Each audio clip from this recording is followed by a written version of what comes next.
गुरु कैसे मिलता है? वास्तविक गुरु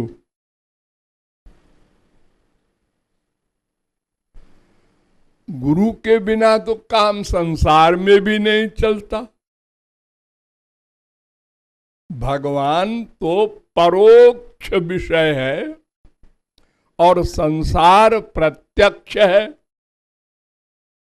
लेकिन एक अक्षर का ज्ञान भी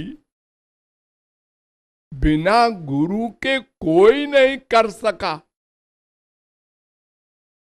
मान लो आपको एक अक्षर का ज्ञान करना है, क, ए, तो कैसे करेंगे आप? अगर आप कहें हम पुस्तक से देख के ए बना लेंगे, का बना लेंगे, तो उसका नाम ए है, का है, ये कैसे जानेंगे? कोई बताने वाला तो आपको चाहिए, मास्टर, टीचर, उसी को गुरु कहते हैं। एक भी ऐसी चीज नहीं है जिसको बिना बताए आप जान लें।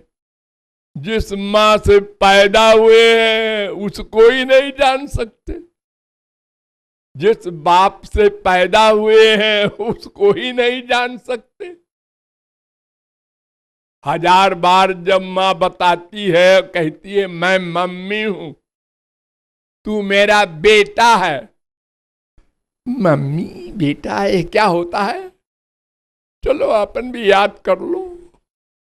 वो बेचारा तो कुछ जानता नहीं अभी कि बेटा और मम्मी और पापा का भावार्थ क्या है। फिर वहां से लेकर अब बुढ़ापे तक हम लोग जो नॉलेज इकट्ठा कर रहे हैं वो किसी गुरु से ही कर रहे हैं। चोरी चोरी करते हैं। ये बड़ा आदमी है, कैसे बैठता है देखो, क्या बोलता है पहले नोट करो, वैसे हम भी बोलेंगे। एक कैसे खाना खाता है, हर चीज हम चोरी चोरी सीखते रहते हैं। और कुछ बताने से भी, प्रत्यक्ष टीचर बताता है। अरे इतनी डिग्रियां बीए एमए वगैरह हम लोग लेते हैं, तो टीचर तो कंपलसरी है ना। तो जब संसार में बिना गुरु के काम नहीं चल सकता, तो भगवान तो प्रत्यक्ष है नहीं, वहां तो सर्वप्रथम गुरु आवश्यक है। लेकिन सही गुरु कैसे मिले? कोई ABCD भी न जानने वाला छात्र अपने प्रोफेसर का निर्णय कैसे करे कि ये टीचर हमको पढ़ा सकता है? मान लो वो का को गा कहे बोलने को, तो हमको मान लेना पड़ेगा। अगर हमने उसको टीचर मान लिया है तो, और हम नहीं पढ़ सकेंगे सही। यही तो हो रहा है हमारे संसार में। नकली गुरुओं का अंबार है। ओ दाढ़ी रखाया और तिलक लगाया, कपड़ा रंगाया, हो गए गुरुजी। अब एक वाक्य मंत्र का भी याद कर लिया, बाकी अंगूठा छाप। एक वाक्य, जैसे मान लो नमो भगवते वासुदेवाय, ये मंत्र है, याद कर लिया। अब चेला बनाने लगे अपना, और बाकायदा 420 है, प्रचार करो हमारे गुरु जी ऐसे हैं, ऐसे हैं, ऐसे हैं।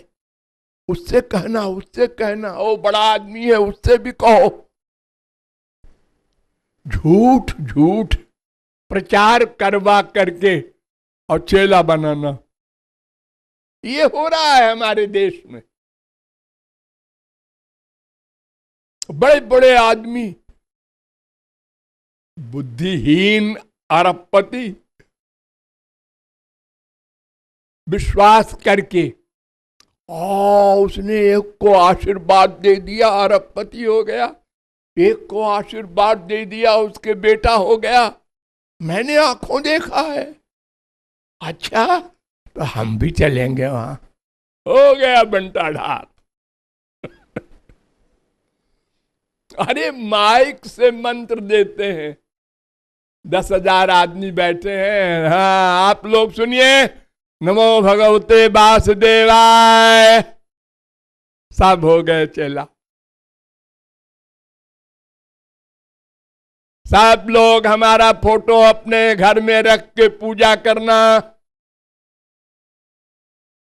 फोटो यहां बिकता है, ले लेना। ये हो रहा है और आप बेवकूफ बन रहे। और अगर बाद में पता चल गया कि हमको तो बेवकूफ बनाया गया था, तो फिर वो गुरुजी ने कहा था कि एक बार गुरु बना लेने के बाद उसका त्याग नहीं हो सकता। हाँ, बड़ा भारी पाप है वो तो। पाप तो जो हो गया सो हो गया। जैसे संसारी स्त्री का किसी पुरुष से ब्याह हो गया सो हो गया।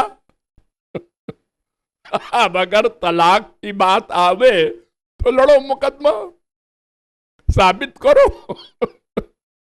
ऐसे नहीं होगा। तो वास्तविक गुरु कैसे मिले, इसके लिए 2 वाक्य आया है शास्त्रों वेदों में। एक तो भगवान की कृपा से मिलता है, बिनु हरि कृपा मिलहि नहीं संता। जब द्रवई दीन दयाल राघव, तो साधु संगति पाइए। जब कृपा करें भगवान, तब संत मिलेगा।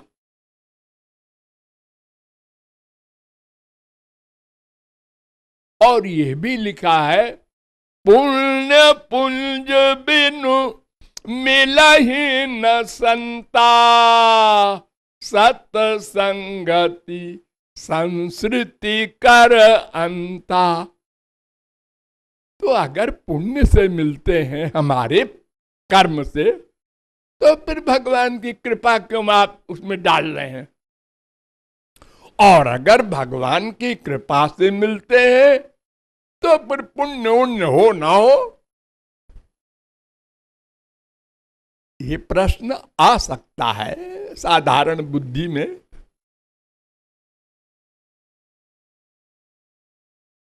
तो इसका भी उत्तर समझ लीजिए, दोनों कंबाइंड हो करके गुरु मिलता है। यानी केवल गुरु हरि कृपा नहीं हुआ करती, क्योंकि अगर हरि कृपा केवल हो तो सब पर होनी चाहिए। किसी पर हरि कृपा हुई, उसको असली गुरु मिला और असली पढ़ाई किया और वो विद्वान हो गया, भगवत प्राप्ति कर लिया। और किसी को एक 420 मिला और उसने गलत पढ़ाया, वो महामूर्खानंद हो गया। तो भगवान की कृपा ही हुए, ये तो सिद्धांत गलत हो जाएगा फिर। और भाग्य से ही मिलता है, ये बात तो जमती है। लेकिन एक प्रश्न है यहां भी, क्या कि हमारे जो पूर्व जन्म के कर्म हैं वो तो जड़ है। अरे आप लोग जो कुछ कर्म करते हैं क्या उसके हाथ पैर आंख नाक मुंह मन बुद्धि है? आपने दान किया, आपने किसी गरीब की सेवा किया, आपने किसी संत की सेवा किया, तो ये सब तो जड़ कर्म है ना, ये अपने आप फल कैसे बन जाएंगे?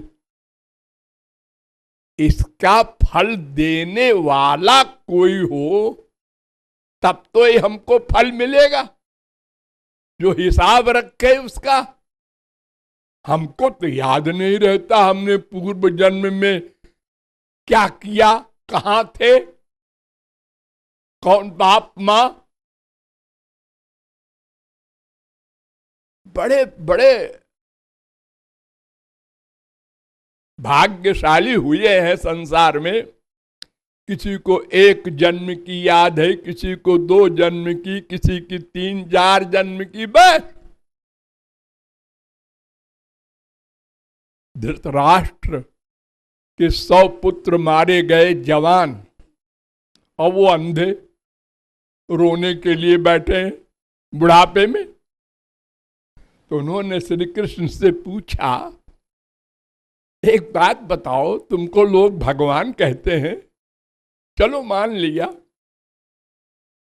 हमने ऐसा कौन सा पाप किया था जिसका ये फल है? हमको तो याद है हमने ऐसा कोई पाप नहीं किया। तो भगवान ने कहा, पिछले जन्म में? कहे वो भी याद है। उसके पिछले जन्म में? वो भी याद है।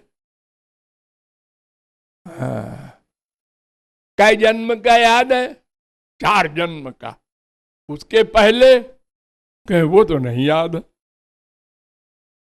तो अनंत जन्म बीत चुके, उसमें से 4 जन्म का हिसाब तुमको मालूम है? तो क्या गणित लगाओगे तुम? और फिर ये तो इन्हें गिने धृतराष्ट्र को मालूम है, और आम लोगों को तो 1 जन्म तो क्या, इसी जन्म का बचपन की कोई बात याद नहीं है आप लोगों को।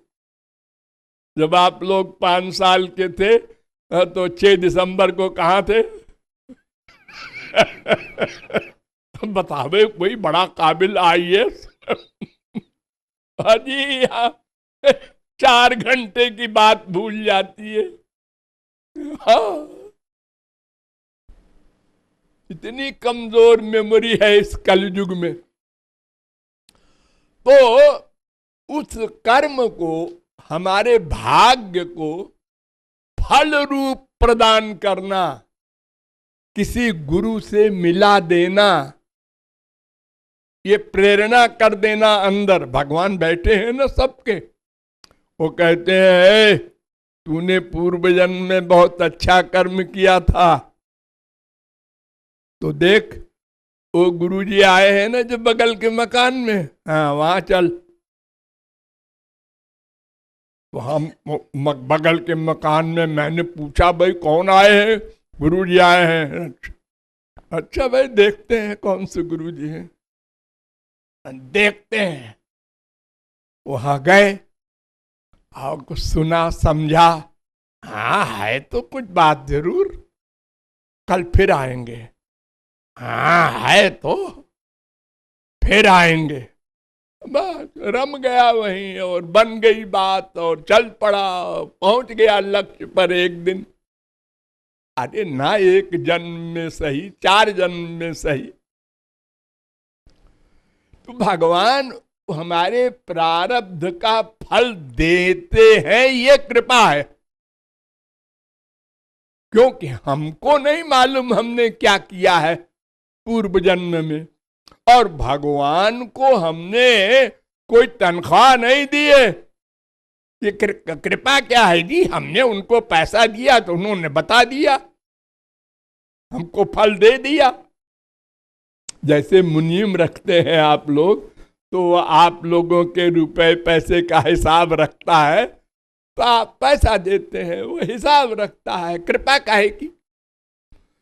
तो भगवान को आपने क्या दिया? आप तो जानते भी नहीं है, और वो कृपा कर रहा है। इसलिए दोनों बातें शास्त्रों में लिखी है कि भगवान की कृपा होती है तो वो प्रारब्ध का फल देते हैं, और वो फल बिना बताए गुरु रूप में मिला देते हैं और विश्वास भी करा देते हैं हमको गुरु के ऊपर।